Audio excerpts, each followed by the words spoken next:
कोमरिया धोके दबो अरे ए बबुआ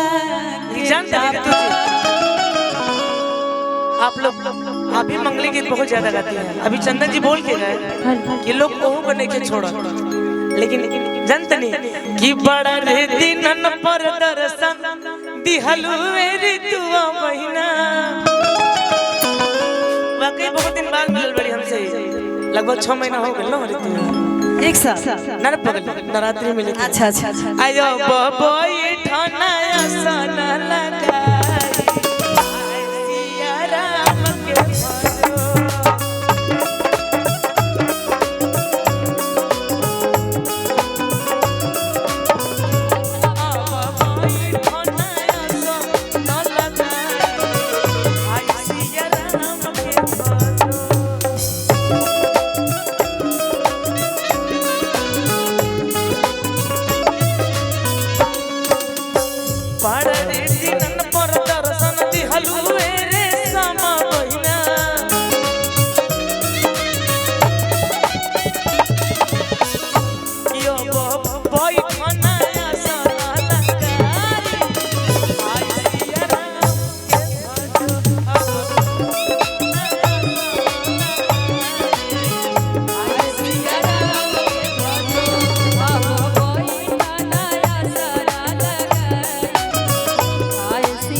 पहले हमारा अपेक्षा से बजाते रहे भैया।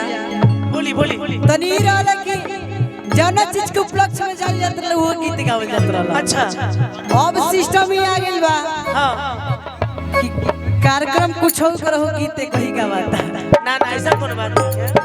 बियाह गारी गीत हमने के जा 27 में बड़ा कुल तक भैया लोग जाए लगलन।